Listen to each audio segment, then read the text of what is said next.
We're in downtown Boston, Massachusetts, near the home of Vienna Jaques, or near where her home would have been. Vienna Jaques is a woman who's not very well known in church history, despite the fact that Section 90 of the Doctrine and Covenants mentions her by name, making her the only woman other than Emma Smith who is mentioned by name in a section of the Doctrine and Covenants. Here in Boston is where Vienna joins the church. In the early 1830s, she hears word of this gold Bible, of the Book of Mormon that has been published recently.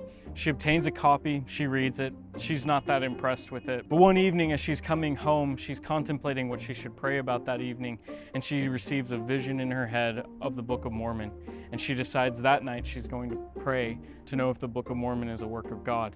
She prays, she learns that it is a work of God. She decides that if it's a work of God, then she needs to meet that prophet. So she packs her bags and she makes a 600-mile journey from Boston, Massachusetts to Kirtland, Ohio, where she meets the prophet Joseph Smith. After she's met with Joseph and several saints for a little while, she meets with a missionary named Emer Harris, who's the brother of Martin Harris, who baptizes her in the Chagrin River.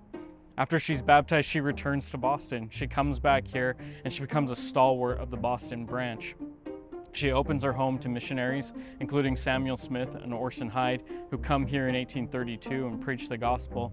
She introduces Samuel and Orson to several of her family members and friends, both in Boston and in Providence, Rhode Island, to the south of us. Vienna eventually decides that she needs to gather with the saints, so she moves to Kirtland, Ohio.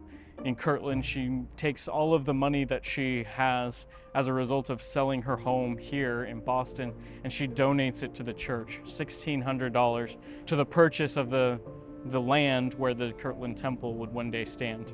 Shortly after that, Joseph Smith receives Section 90 of the Doctrine and Covenants. Section 90 tells the church that we need to support her, but also tells Vienna that she needs to move again, this time to Missouri. She moves to Missouri, and in Independence, she's a witness to the mob violence that happens there. Vienna is a witness to many events in church history. After the saints leave Missouri, she moves with the main body of the saints to Nauvoo. In Nauvoo in 1842, she's attending the funeral of Seymour Brunson. And in that funeral sermon, Joseph Smith preaches about baptisms for the dead for the first time publicly. One of Vienna's friends, a woman named Jane Nyman, hears this preaching and thinks of her son, Cyrus, who died as a teenager but had not been baptized. So Jane decides that she needs to be baptized on behalf of her son using this new baptisms for the dead. So they get a friend of theirs, Harvey Olmsted.